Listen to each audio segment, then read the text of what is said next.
Hello പ്രിയപ്പെട്ടവരെ, ഇത് നമ്മുടെ നാട്ടിലൊക്കെ സാധാരണയായിട്ട് കാണപ്പെടുന്ന ഒരു കടന്നലാണ്. ഈ കടന്നലിനെ ഉറുമ്പുകൾ ഒന്നായിട്ട് കൂട്ടം കൂടിയിട്ട് ആക്രമിക്കുന്ന ഒരു കാഴ്ചയാണത്. ഒരുപാട് ഉറുമ്പുകൾ അതിൻ്റെ കാലും തലയും ഒക്കെ കടിച്ചു പിടിച്ചിരിക്കുകയാണ്. ഇതിന് പറന്ന് പോകാൻ കഴിയാത്ത രീതിയിൽ നല്ല ശക്തമായിട്ട് പിടിച്ചതാണ് ഈ കാണുന്നത്. അപ്പോൾ ഈ കടന്നൽ വളരെ ശക്തിയായിട്ട് പറക്കാൻ ശ്രമിക്കുന്നുണ്ട്, പക്ഷെ അതിന് സാധിക്കുന്നില്ല.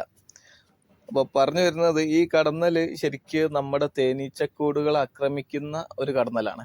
അതായത് നമ്മൾ തേനീച്ചക്കൂടുകളുടെ മുമ്പിലൊക്കെ ഇങ്ങനെ പറന്ന് വന്നിട്ട് പുറത്തിരിക്കുന്ന തേനീച്ചകളെ കടിച്ച് ആ തേനീച്ചകളെ പിടിച്ചു കൊണ്ടുപോയിട്ട് ഭക്ഷിക്കുന്ന ഒരു കടന്നൽ കൂടിയാണ് ഇത്. അതിനെ നമ്മുടെ നാട്ടിൽ സാധാരണയായിട്ട് കുളവി അല്ലെങ്കിൽ കുളകി എന്നൊക്കെ പറയും.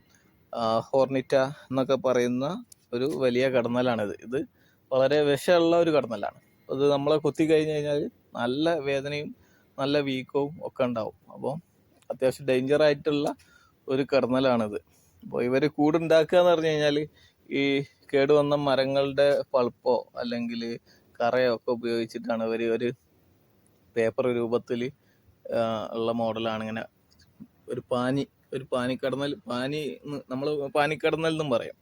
അതായത് വലിയൊരു പാനിയുടെ ആകൃതിയിൽ ഇങ്ങനെ കൂടുണ്ടാക്കി വെക്കും. അപ്പോൾ ആ രീതിയിലാണ് ഇവർ കൂടുണ്ടാക്കുക. അപ്പോൾ നമ്മളെ സംബന്ധിച്ച്, ഒരു തേനീച്ച കർഷകരെ സംബന്ധിച്ച് ഈ കടന്നൽ ഒരു വില്ലനാണ്. അതായത് നമ്മുടെ തേനീച്ച കൂടുകളെ മൊത്തമായിട്ട് നശിപ്പിക്കാൻ കഴിവുള്ള ഒരു കടന്നലാണിത്. ഏതായാലും ഇത്തരത്തിലുള്ള ഒരുപാട് വീഡിയോസ് നമ്മൾ കണ്ടിട്ടുണ്ടാവും. അപ്പോൾ ഒരുമിച്ച് നിന്ന് കഴിഞ്ഞാൽ ഏത് വലിയ പ്രശ്നങ്ങളാണെങ്കിലും പ്രയാസങ്ങളാണെങ്കിലും ഒക്കെ നമുക്ക് നേരിടാൻ പറ്റും എന്നുള്ളതാണ് ഈ ഒരു കാഴ്ചയിൽ നിന്നുള്ള നമുക്ക് മനസ്സിലാക്കേണ്ട ഒരു ചെറിയ കാര്യം.